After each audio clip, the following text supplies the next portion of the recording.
BFM Business et Tech & Co présente De quoi je me mêle avec Anthony Morel.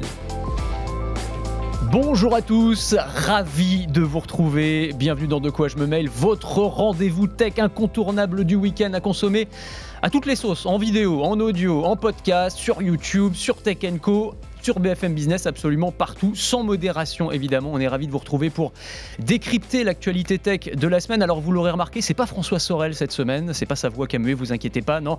Il est en vacances, l'ami François, on lui souhaite bien du plaisir, il nous écoute, j'en suis sûr, on l'embrasse très fort. Et donc c'est moi, c'est Anthony Morel, vous me connaissez un peu si vous suivez l'émission régulièrement, qui tient la boutique, qui prend l'intérim, et je vais essayer d'être à la hauteur du patron. C'est pas forcément évident. Allez, c'est parti, de quoi je me mêle.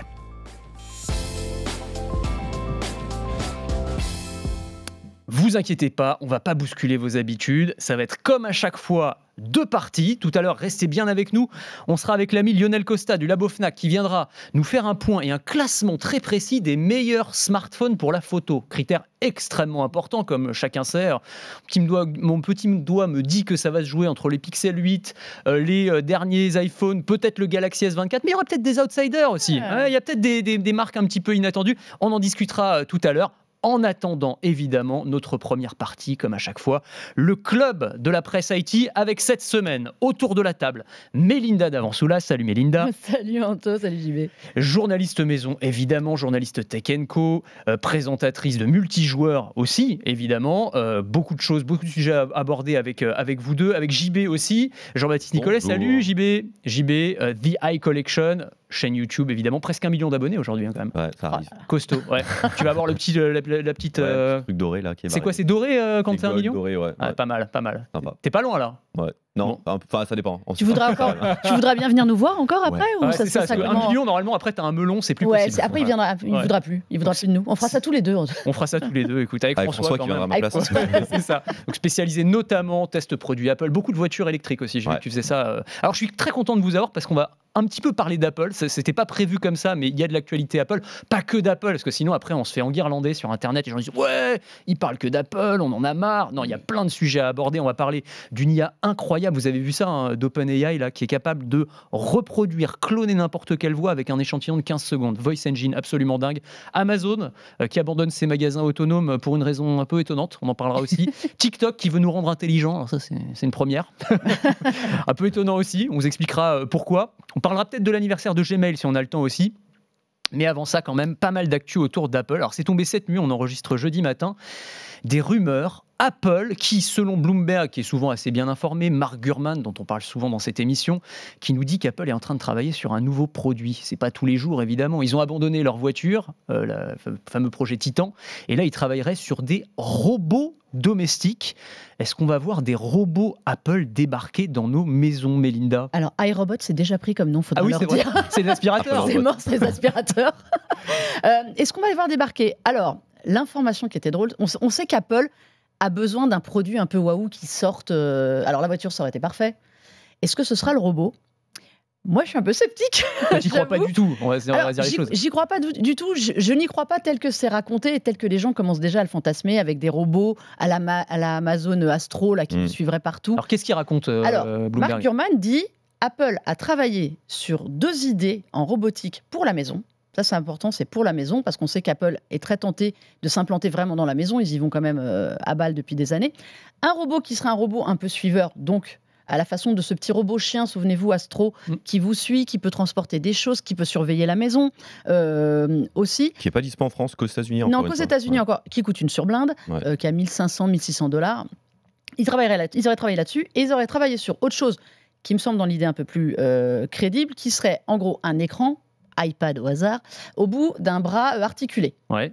Alors, bras articulé, ne voyez pas le truc futuriste ou votre dentiste ou les bras qui font des pizzas. À mon avis, c'est plus dans le sens du stand Belkin, qui est un bras motorisé. Plus qu'à mon avis. Ou du Mac tournesol des années 2000.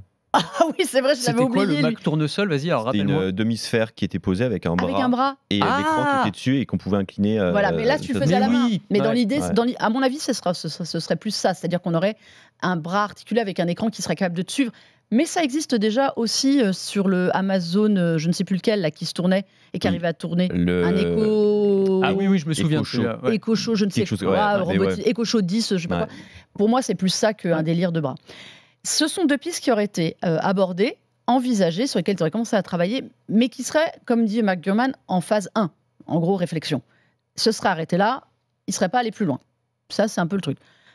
Bon, voilà, ça travaille. Comme il y a, à mon avis, 1500 idées qui fusent chez Apple tous les ans et brevets, mais ça ne travaillerait pas plus loin que le concept. Ce qu'il dit quand même, c'est que apparemment, ils ont à Cupertino une sorte de laboratoire secret où ils testent tous leurs robots, là, une sorte de maison témoin, qu'ils ont recruté aussi des chercheurs en intelligence artificielle, des spécialistes de la robotique. Ça va quand même assez loin, donc visiblement, ils sont en train quand même de mettre les moyens, quoi. C'est les chercheurs aussi du projet Titan, et qui faut recaser parce que visiblement on n'aura plus besoin d'eux pour faire des bagnoles. Sur les voitures. Maintenant vous allez faire des robots. Après, honnêtement, le coût de la maison, enfin, je pense qu'on sait tous ça depuis quelques années. Ah bon?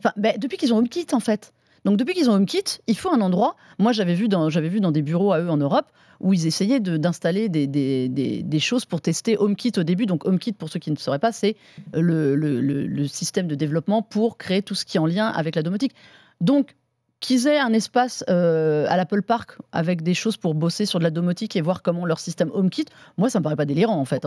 Pour moi, c'est pas la plus grosse info de ce qui sort. Bon, JB, est-ce que tu es un peu plus convaincu que Mélinda? Parce que je me dis, moi, ils recherchent un projet industriel, effectivement, ils ont abandonné leur voiture, donc ça aurait du sens de se lancer dans la robotique. Ils cherchent à se lancer à fond dans l'intelligence artificielle, ça aussi, on le sait.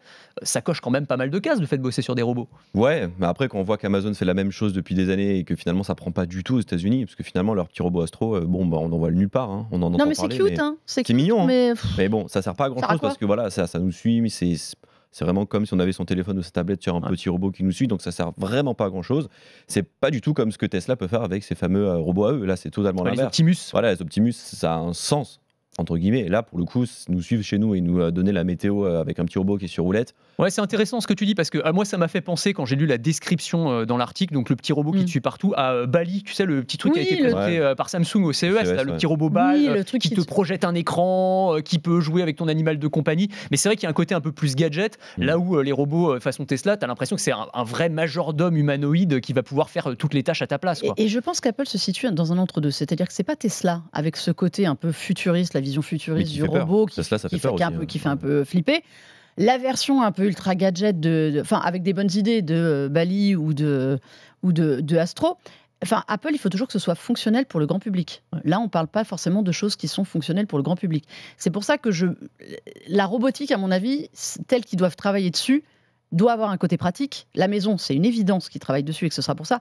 Mais je pense que les gens ont un peu trop fantasmé tout de suite sur l'information de voir des robots avec des pommes, logo pomme, se balader. Alors, en parlant de robots avec le logo pomme, je précise pour ceux qui nous regardent, parce qu'on voyait des robots avec des pommes à côté au début. Alors, c'est pas du tout les images officielles, on est d'accord? Il n'y a pas d'image. Zéro image. Non, y a rien. Mais il se trouve que pour illustrer le sujet, j'ai demandé à Stable Diffusion, donc l'IA, je lui ai dit fais-moi un robot créé par Apple, et il m'a fait un robot Apple avec une pomme à côté. Voilà, il n'a pas tout compris, visiblement. Il est très Amazon quand même, ton robot. Et puis il ressemble un peu à, comment il s'appelle, le robot français là. Le Buddy. Buddy, ouais. Un petit peu, effectivement. Mais ils sont mignons, ils sont pas mal. Donc je ne sais pas si ça peut inspirer Apple éventuellement. À mon avis, c'est trop futuriste pour Apple. Ouais, peut-être. Bon, vous n'avez pas l'air de trop y croire. Moi, je verrais quand même juste plus Apple sur lancer un écran style Amazon Echo Show 15, leur gros écran qu'on met par exemple dans sa cuisine sur le mur, où là on a tout l'écosystème d'Apple, parce qu'il y a Amazon et Google qui font ça, mais Apple n'y est pas du tout. Donc c'est comme ça qu'il pourrait encore plus arriver dans la maison.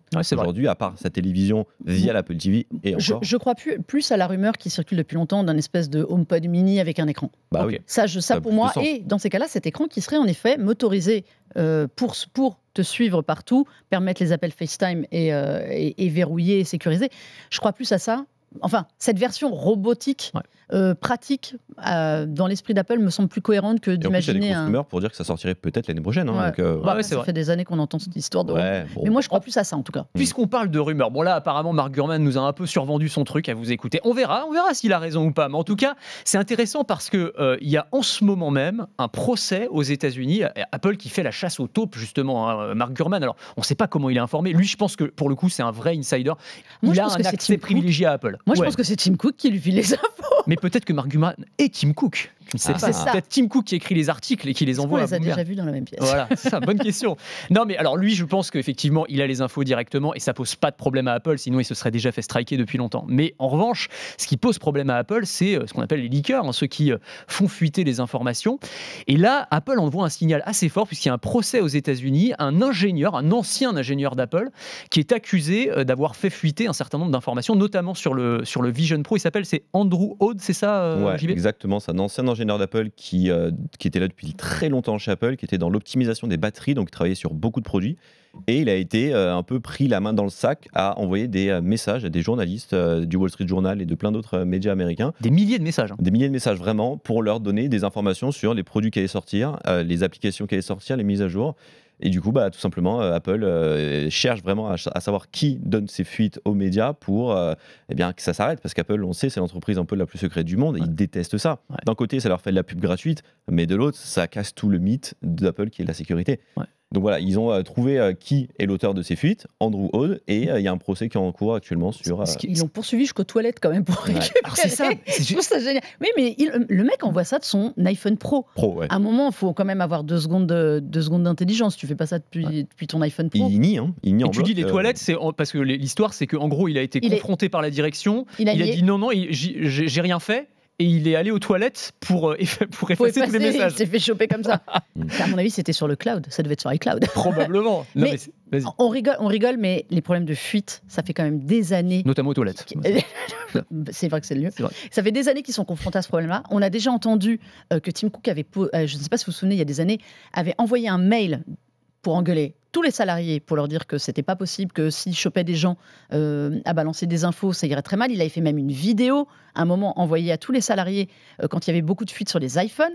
On se souvient aussi de cet ingénieur, je ne sais pas si vous vous souvenez, c'était pour l'iPhone 10S, je crois, où il y a une nana qui est inconnue au bataillon sur YouTube, qui soudainement sortait une vidéo du prochain iPhone 10S qui n'était pas présenté. C'est pas sa fille Et en fait, elle était au Café Mac. Alors, JB et moi, qui sommes déjà allés à l'Apple Park, on sait que... Et encore, c'était l'ancien, c'était au Loop, à l'Infinity Loop.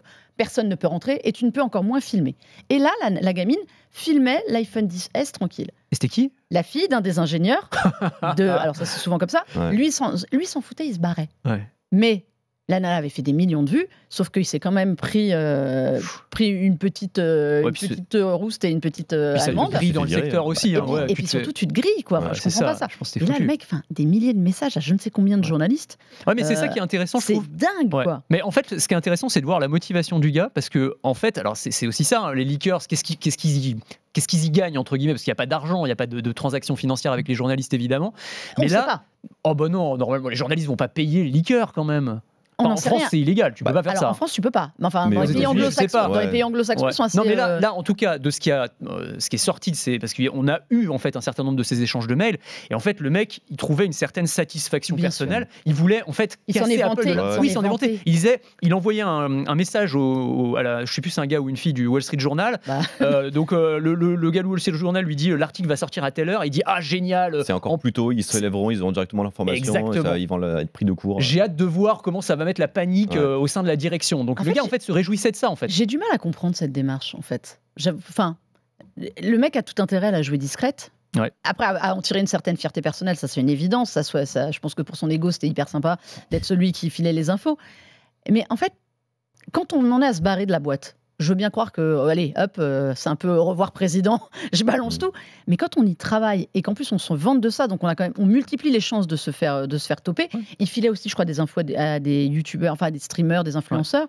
Non, mais clairement. Quand on reste, on se la joue discrète quand on veut. Je pense qu'il jouait à un jeu très très très dangereux, mais je pense que tu as l'ivresse du fait d'être. Je veux dire, tu es au centre du monde, enfin du monde tech, mais quand tu sors la rumeur et que tu vois la presse du monde entier, quand tu as le Wall Street Journal qui donne une info, tu as la presse du monde entier ensuite qui reprend, et c'est toi qui es à l'origine de ce truc-là, je pense que ça te grise en fait, tout simplement. Ouais, c'est marrant, c'est un truc de fou. Mais ça montre bien, c'est un énorme casse-tête pour une entreprise comme Apple, et maintenant on le voit bien parce qu'avant chaque présentation, on a quasiment toutes les infos avant, ce qui n'était pas le cas il y a encore quelques années. Moi, je me souviens, il y avait vraiment ce côté surprise quand elle allait à une conférence Apple. Aujourd'hui, c'est quasiment plus jamais le cas, en fait. Tu sais que je trouve qu'on en a même presque moins qu'à une époque. Là, on recommence à en avoir beaucoup avant les présentations, mais parce qu'on sait que beaucoup de leakers allaient directement aux usines en Chine et payaient des gens dans les usines pour récupérer des photos volées.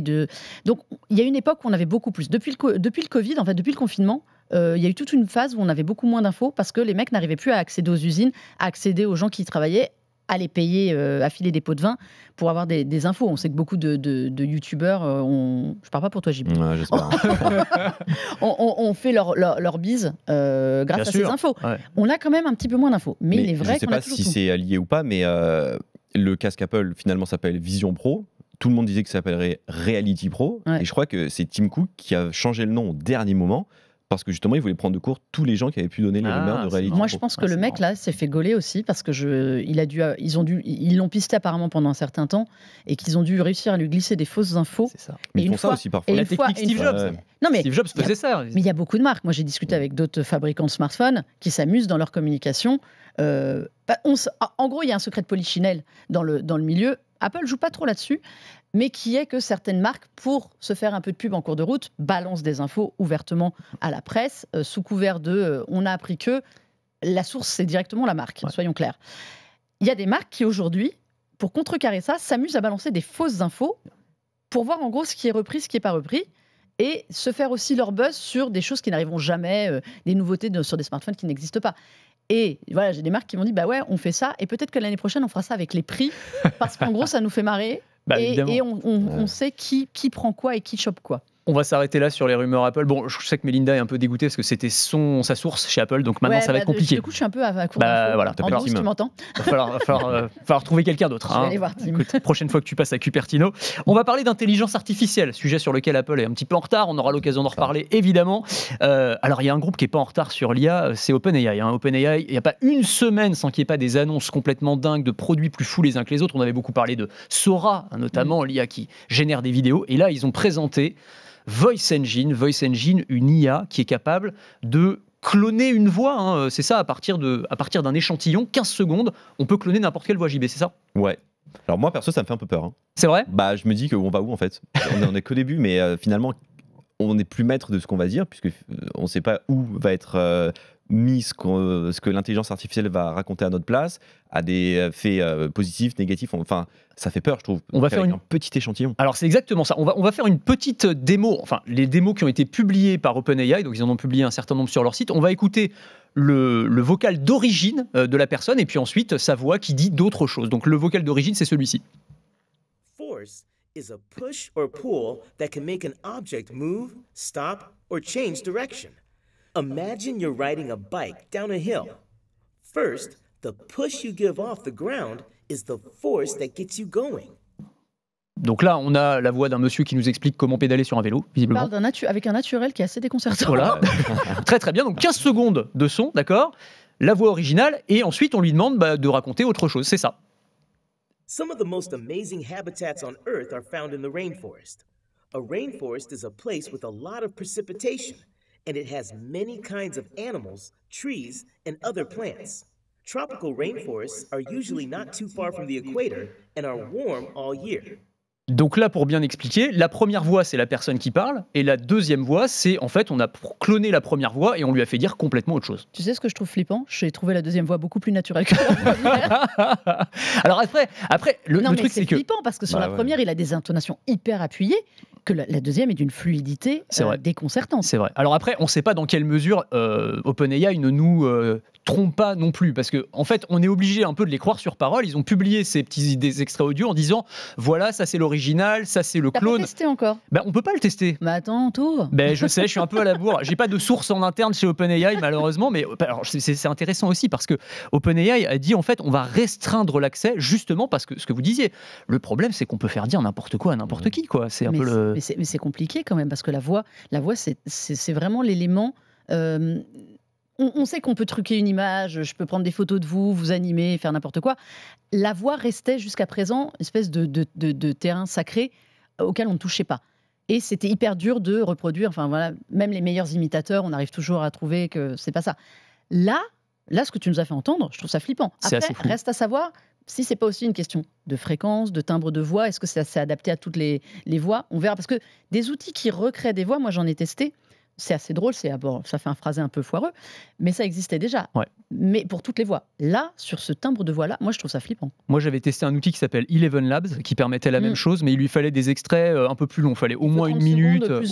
Exactement. Et c'était pas encore complètement parfait. Et c'était qu'en anglais dans un premier temps. Alors, peut-être que maintenant ça fonctionne en français. À vérifier. Mais en tout cas, là, ça va encore beaucoup plus loin. Alors s'ils ont limité le truc, c'est aussi parce qu'il y a eu toute une polémique aux États-Unis. On est en période de campagne électorale, donc c'est un très gros enjeu évidemment.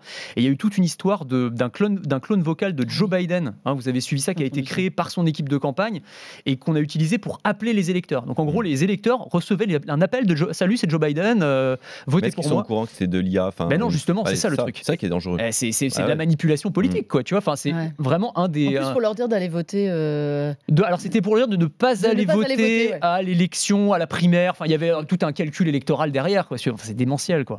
Mais là, on le sait, il y a quelques mois de ça déjà, Angèle, elle avait fait une musique avec un rappeur elle avait posé sa voix, c'était pas sa voix, mais c'était l'IA qui avait recréé sa voix, et ça a cartonné. Les jeunes ont adoré tout simplement cette musique qui est entièrement fausse. Absolument. Mais tu sais qu'il y avait eu des trucs flippants aussi. Moi, je me souviens dans un autre exemple, c'était le maire de New York qui avait enregistré un message vocal pour les habitants, et en fait, l'avait fait traduire par une IA dans plusieurs langues. Donc son message, il parlait avec sa vraie voix, c'est l'IA, je crois que c'est Google qui avait fait ça, et il parlait en espagnol, et il parlait en chinois, et des machins, et tout le monde avait dit, putain, on a un maire qui est polyglotte, c'est génial, et tout. Et en fait, c'était juste une IA qui avait repris sa voix, et qui lui avait fait parler dans d'autres langues.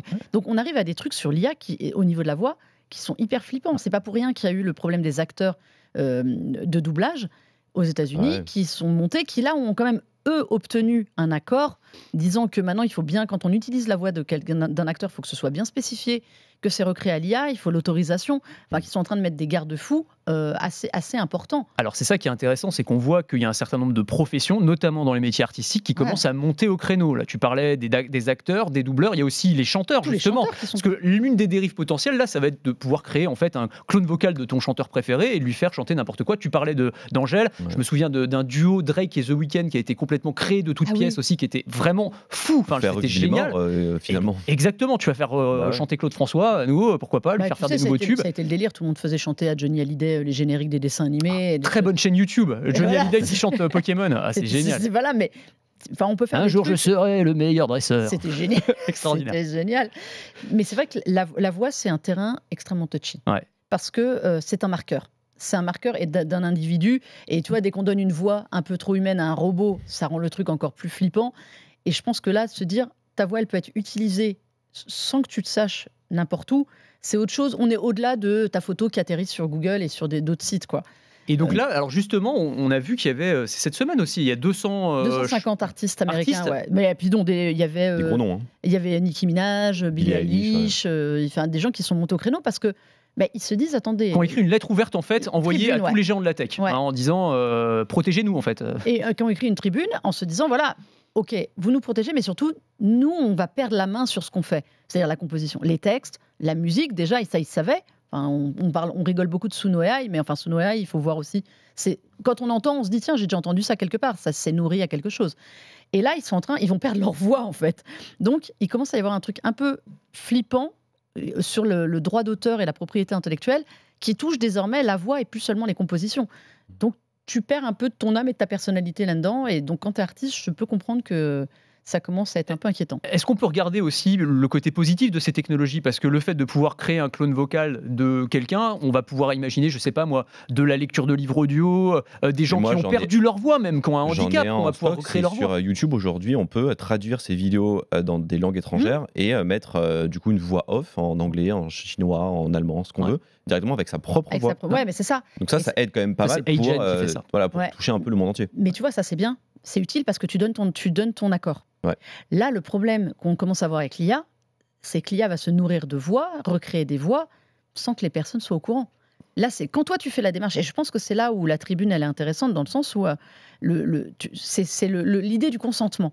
Quand toi, tu fais ta vidéo aujourd'hui, tu la publies en français, tu as envie de la publier en anglais, en allemand, ça va te prendre 2 secondes de plus. Ah oui. Mais c'est toi qui as fait la démarche. Imagine, moi, je dis, j'ai envie d'exploiter ta vidéo, sans ton accord pour la vendre, je sais pas quoi, et je te mets en chinois.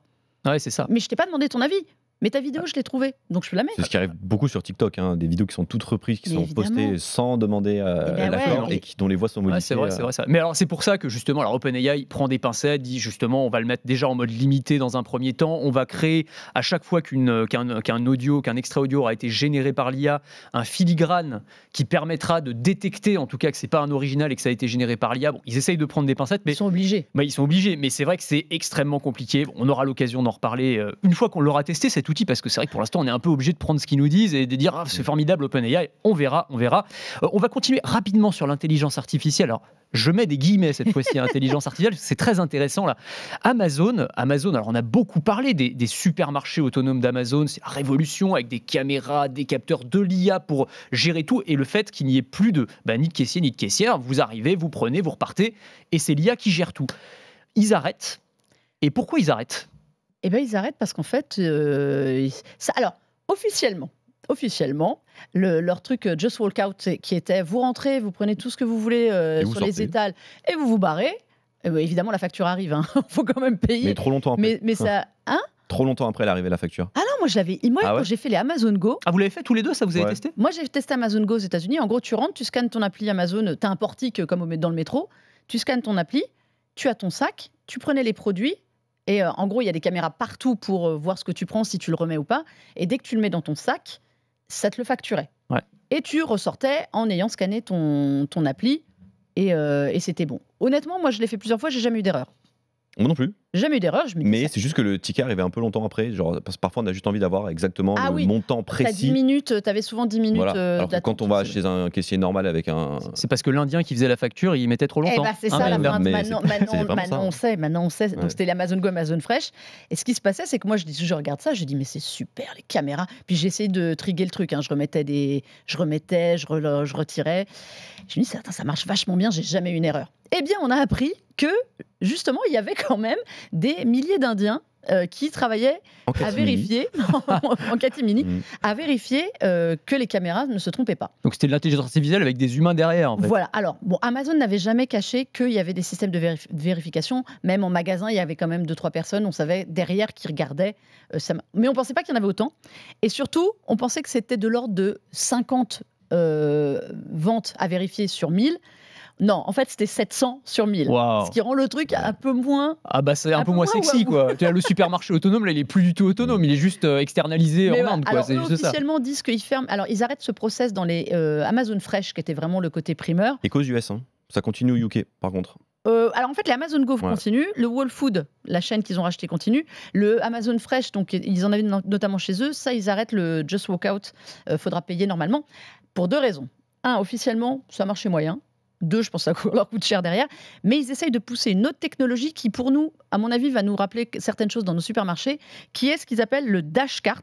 Alors c'est un chariot intelligent. En gros, vous êtes rentré, vous allez scanner votre appli Amazon et derrière, vous allez scanner le QR code de chaque produit. C'est ce que nous, on fait aujourd'hui. C'est les scanettes avec les codes barres que nous, on connaît. Tu auras besoin de scanner ou c'est juste le truc, tu le mets dans le panier et ça détecte tout automatiquement? Alors, c'est un peu flou parce qu'apparemment, c'est le panier, le chariot intelligent qui scannerait dès que tu mets le truc dedans. Ouais, c'est ça. Mais là, c'est pas mal. C'est ça chez Decathlon il n'y a pas longtemps. Ouais. On va à la caisse express classique, on a juste à prendre son produit, on le met à peine dans le bac, c'est scanné directement. Il y a des boîtes françaises qui font ça. Génial. Ça fonctionne très très bien. Il y en a beaucoup, il y a des Français qui ont inventé ça. Mais c'est drôle, le paiement par la paume de la main aussi, on sent qu'ils ont quand même besoin de sécuriser tout le système, mais ça reste des trucs pratiques. C'était un peu trop beau pour être vrai. Il faut reconnaître que ça reste des trucs pratiques. Moi, le Amazon Go où tu passes 3 minutes et... Non mais d'accord, mais alors le truc, tu vois, parce qu'on te promettait un truc hyper pratique où tu n'as plus besoin de faire la queue, donc très très bien. Donc, en gros, on n'a plus besoin de caissiers et de caissières. Là, en fait, c'est juste, on va prendre des humains qui ne seront pas des caissiers et des caissières, qui seront payés 10 fois moins cher en Inde et qui feront le taf à leur place. Le côté positif des choses. Oui, j'aime bien me faire l'avocat du diable. 1, toi, tu perds pas ton temps puisque ça change rien pour toi. Bien sûr. 2, ça n'a pas détruit d'emploi. Bon, ça les a pas détruits en Inde, quoi. Dépend comment tu vois les choses. Non, mais je te dis. Bon, non, mais en tout cas, c'était drôle. Pour moi, là, on est quand même dans un cas de ce qu'on appelle l'IA washing, quoi. Comme il y a du greenwashing, on nous met de l'IA. Non, mais il y a quand même de l'IA, mais quand même, on nous a un peu survendu le truc. On nous a un peu survendu le truc. Ouais, mais je pense que ça va aller en diminuant, mais il y a quand même de l'IA dedans. C'est quand même un système, en effet, avec beaucoup de caméras, d'équipements, ça marche. Globalement, ça marche bien. Tu verrais ça arriver en France ou pas ? Mais en France, tu sais qu'il y avait déjà eu un essai sur un casino dans le 11e arrondissement à Paris. Okay. Alors c'était un peu cheapos à côté, on va pas se mentir, mais c'était le même système, ils avaient une 60aine de caméras. Tu avais quand même une personne, de toute façon tu as toujours des personnes dans le magasin pour vérifier que ça se passe bien, puis il y a toujours besoin de gens pour mettre dans les rayons. Donc, mais c'était la même idée. Bon. Très bien pour Amazon, on a hâte de tester leur nouveau panier, leur Dashcart, quand ils arriveront en France. On va parler de TikTok rapidement, il nous reste quelques minutes. Alors moi ça m'a fait halluciner ce truc-là. Ouais. TikTok, qui est quand même globalement accusé de tous les maux de la terre. Oui, et notamment d'abrutir la population. Enfin c'est un peu ça, TikTok. Et TikTok qui veut là visiblement nous rendre intelligents. Ils ont lancé un outil qui s'appelle STEM, c'est ça ? C'est un fil info qui existe aux États-Unis déjà depuis 1 an. Ouais. C'est-à-dire que vous avez votre fil pour vous, et à côté il y a ce fil STEM. Alors c'est très drôle parce que il est automatique chez les moins de 18 ans. Qu'est-ce que ça veut dire STEM ? Alors STEM, c'est pour sciences, technologie, ingénierie, engineering en anglais, et mathématiques. Ouais. Et en gros, ce ne sont que des contenus sur ces thématiques-là qui sont poussés en avant, qui sont en anglais pour le moment. Ça arrive en France et en Europe. En France, ce sera sous-titré automatiquement en français. Mais ce sont des contenus donc à vocation plus éducatif qui sont poussés. Alors, c'est drôle ce que tu dis parce que moi, je n'utilise pas TikTok sauf quand je dois tester des nouvelles fonctions parce que c'est pas ma came du tout, les vidéos comme ça. Mais il y a une chose que je reconnais à TikTok qui n'est pas du tout mis en avant, c'est qu'ils ont énormément de contenu, réellement, de gens qui font des contenus éducatifs et intelligents. Mais je suis d'accord avec toi, ce n'est pas mis en avant. Ah mais c'est ça. Non mais c'est là la clé. Alors, parce que si tu veux, c'est mis en avant. C'est mis en avant par TikTok en Chine. C'est mis en avant par TikTok en Chine. En France aussi un petit peu, mais les gens c'est pas ça. En tout cas, ça leur a beaucoup été reproché de dire en gros, vous avez un algo qui fonctionne différemment en Chine et en Occident. En Chine, on pousse des contenus éducatifs. Un enfant qui utilise TikTok, on va lui pousser des contenus éducatifs parce que ça va être fait pour élever l'enfant et l'esprit. Et en Occident, les Chinois disent en fait, on va juste les abrutir et puis on s'en fout, quoi. En tout cas, c'est l'accusation qui pèse sur TikTok, notamment aux États-Unis. Et elle est vraie parce que quand vous avez envie et le courage d'aller farfouiller sur TikTok, c'est comme YouTube en fait à une époque. Tu sais, on disait il y a que des vidéos idiotes sur YouTube, alors que quand tu allais fouiller, il y avait des vidéos sur l'histoire, des choses. Il y a énormément de contenus hyper intéressants sur TikTok. Il y a des gens, franchement, il y a beaucoup de profs qui font des contenus. Oui, mais tu fouilles jamais sur TikTok. Tu as le flux qui arrive et tu ne vas pas pour ça. Tu scrolles. Moi, je connais des gens qui vont vraiment sur TikTok de ma génération pour apprendre des langues, pour apprendre des recettes de cuisine, pour avoir les bons plans des restaurants, des choses à faire dans les pays qu'ils vont visiter. Et ils vont sur TikTok et plus sur Google. Ils vont plus taper sur Google. Mais c'est devenu le moteur de recherche numéro 1 des jeunes. Ouais. Et en fait, une fois que tu as mis ton fil, tu as comment dire, customisé ton TikTok avec des contenus intelligents et intéressants, tu n'as que ça après. Ouais. Et le problème, c'est que les gens se partagent surtout des vidéos LOL, des vidéos buzz. Et si tu n'es pas un gros utilisateur de TikTok, l'algo fait ça. Ouais. Mais il y en a plein. Et ça arrive. Donc fin avril en France, honnêtement, il y a eu BookTok, souvenez-vous, le truc des livres. Ça fait un carton. Ouais. C'était pas prévisible de se dire je vais chercher mes recollectures sur TikTok. Ouais.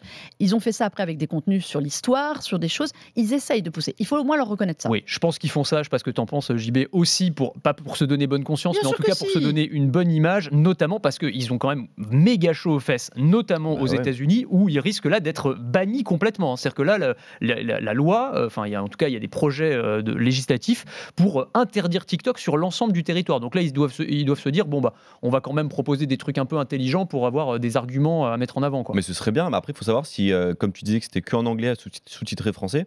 Ça va venir en France aussi, je pense qu'après. Quand ça viendra en France, est-ce que les contenus français déjà créés par des gens qui font des choses intelligentes vont être dans cette catégorie ou pas ? Dans un premier temps, ça va être les contenus venus des États-Unis. Ils ont plus de 15 millions en 1 an. Ça fait 1 an que ça a été lancé. Ils ont eu déjà 15 millions de contenus. C'est des contenus qui sont vérifiés. Il y a 2 organismes qui vérifient que ce soit adapté à TikTok, que les contenus soient vérifiés, histoire de ne pas non plus raconter n'importe quoi. Et pas fait par l'IA. Et pas fait par l'IA. Donc, il y a quand même une cellule de vérification autour de ça. Okay. Je pense que l'idée, c'est aussi à terme d'avoir des contenus français. Parce que je ne suis pas sûre qu'un môme de 12-13 ans, même s'il a envie de s'informer, il a envie de se taper des vidéos en anglais, même sous-titrées. Enfin, c'est pas forcément. Moi, dans ma jeune enfance, il y a des années, je regardais C'est pas sorcier. C'est sur TikTok. Ah non, sur YouTube. Ah oui. Non, mais sur Alors, YouTube. il est jeune, mais quand même. Ouais, c'est ça. Non, mais je regardais. Je m'informais sur YouTube. Je regardais C'est pas sorcier à la télé. Donc c'est là qu'on voit qu'on est. Voilà. C'est là qu'on voit qu'on est vieux. Mais maintenant, c'est sur YouTube parce que ça n'existe plus à la télé. Mais du coup, je pense que les jeunes aujourd'hui vont venir vraiment se former sur TikTok parce qu'ils passent leur vie. Tu regardes dans le métro le matin, ils sont tous sur TikTok. Tu l'entends surtout de plus en plus qui sont sur TikTok. Ils enlèvent les écouteurs maintenant. Oui, maintenant c'est la mode. Ça c'est horrible. Ça me lancez pas là-dessus parce que là, c'est un autre débat, mais c'est très très énervant effectivement. Un mot. Alors, on parlait de TikTok, truc générationnel. On va revenir au mail, voilà, la technologie à l'ancienne, hein, et on va revenir 20 ans en arrière avec la naissance, parce que c'est l'anniversaire de Gmail cette semaine. Gmail, tu utilises Gmail ou pas? Toujours, quand même. Alors, j'ai envie de te dire, qui n'utilise pas Gmail? Ouais, tout le monde. 1,8 milliard d'utilisateurs dans le monde, hein, c'est quand même pas mal. Et alors, ce qui est très marrant, alors c'est né Gmail. Je voulais raconter ça très rapidement, parce que certains ne le savent pas probablement. C'est né le 1er avril. Moi, je ne savais 2004. pas. Tu m'as appris quelque chose. Alors, et c'est né comme un poisson d'avril, un vrai faux poisson d'avril. Et c'est là que tu vois le génie marketing de Google. C'est-à-dire qu'ils ont présenté ça le 1er avril, et en fait le service était tellement révolutionnaire à l'époque, parce qu'en gros c'était 1 giga de stockage gratuit, donc c'était à peu près 13 000 mails, là où à l'époque, moi j'avais complètement oublié ça, mais Hotmail et Yahoo proposaient 30 à 60 mails, c'est-à-dire qu'il fallait tout le temps supprimer les mails dans ta boîte mail, c'est un temps qui nous paraît mais complètement archaïque. Moi j'avais complètement zappé ça de ma mémoire, le fait qu'il fallait supprimer les mails. Quoi ? 2004, ouais. 2004, tu vois, il y a 20 ans. Et donc ça paraissait tellement fou que tout le monde a dit non mais c'est un poisson d'avril, donc Associated Press a sorti l'info. Des gens ont écrit à Associated Press en disant vous êtes fait avoir par Google, c'est un poisson d'avril, c'est un poisson d'avril, c'est un poisson d'avril. C'était pas du tout un poisson d'avril, c'était vrai. Mais voilà, Google a vraiment réussi son coup marketing avec Gmail. Génial. Bonne histoire. Moi, je savais pas du tout cette histoire. Enfin, j'avais pas tilté que c'était un 1er avril, mais je me souviens très bien que quand c'est arrivé Gmail, en effet, on se dit mais c'est quoi tout cet espace de stockage pour recevoir des mails? C'est trop beau pour être vrai. Sur Hotmail, je sais pas quoi, j'avais une boîte d'entreprise, pareil, où tu devais faire le ménage sans arrêt parce que elle saturait. Ah bien sûr. Bien sûr, non mais c'était extraordinaire. C'était la révolution. Et ce qui est marrant, je trouve, c'est qu'il y avait cette. Alors, je trouve que ça se perd un peu, mais cette tradition des poissons d'avril, tous les 1er avril, il y avait tous les grands groupes tech et notamment Google, ils étaient connus pour ça. Ils sortaient alors souvent des fausses annonces, parfois des vraies, parfois mais en tout cas, grotesque, parfois c'était énorme. Drôle. Ouais. T'avais des trucs, ils avaient sorti le moteur de recherche olfactif, je sais pas si tu te souviens de ça. Ça me dit quelque chose. Tu te disais qu'il fallait gratter ton écran et t'avais de l'odeur, une odeur qui allait sortir. Une pensée pour tous ceux qui ont ruiné leur écran. C'est clair. Non, mais aujourd'hui, je suis d'accord avec toi, ça se perd et c'est d'autant plus dangereux que souvent on nous sort des trucs qui ont vraiment l'air d'être vrais. Et alors pour nous journalistes, c'est quand même un enfer, le 1er avril. Ouais. Et je trouve que c'est terrible parce que moi, j'aimais bien le côté un peu foutraque du truc où tu savais pertinemment que c'était un poisson d'avril. Ouais. Et c'était drôle parce qu'il y en a qui étaient hyper créatifs. Aujourd'hui, tu as des choses qui sont potentiellement vraies et au final, tu fais non, c'était faux. T'es passé pour un idiot. Et c'est dommage parce que c'est une bonne idée, en fait, les gars. Vois, Tesla, ils ont l'habitude de sortir des objets dérivés, dont une planche de surf il y a des années. Là, ils ont présenté pour le 1er avril des skis. Je pensais que c'était vrai. Et là, c'était faux. Parce qu'avec Tesla, tu sais jamais. Bah voilà. Il y avait le lance-flamme aussi. Alors que pourquoi pas? Bah oui. Et une pensée pour Dyson quand ils ont sorti leur casque, vous savez, avec le purificateur d'air, qui eux ont la bonne idée d'annoncer ça le 31 mars au soir. Donc les gens le lisent le 1er avril, personne n'y croit, alors que le produit existe bel et bien. Franchement, ils auraient pu le laisser en poisson d'avril celui-là. Je sais pas. C'est un très bon casque audio. Ouais, tu l'as testé, je te rappelle que j'ai une très belle photo de toi. Oui, c'est vrai. C'est ma photo de profil sur Twitter. Donc figure-toi que voilà. Mais c'est quand même complètement absurde. J'ai jamais vu personne dans la rue, en tout cas avec ce machin. C'est pas pour nous, c'est pas du tout. C'est vrai. Moi, mon préféré, poisson d'avril, c'était Google. Ils avaient fait Google Maps, mais en 8 bits, version NES. C'est-à-dire qu'en gros, tu choisissais un endroit sur la carte et en fait, ça te mettait. C'était une carte en 8 bits sur. Quelle année ? C'était en 2016-17, je crois. Allez, c'était génial. Wow. C'est très très bon. Bref, on va s'arrêter là les amis. Bon, on a encore plein de choses à se raconter, mais c'est pas grave. On reviendra. Hein, j'espère. Merci beaucoup, merci Mélinda, merci JB d'avoir été avec nous. Restez avec nous surtout. On va se retrouver dans un instant pour parler de. Ça se dit encore photophone. On disait ça à une époque, non ? Photophone, oui. Photophone, ça se dit toujours. Ouais. Smartphone pour la photo. Ouais. Voilà. C'est quoi les meilleurs ? Je sais que vous avez votre idée. On va voir si Lionel a la même. Lionel Costa, on le retrouve dans un instant. Merci beaucoup à tous pour votre fidélité. De quoi je me mêle sur BFM Business et Tech & Co.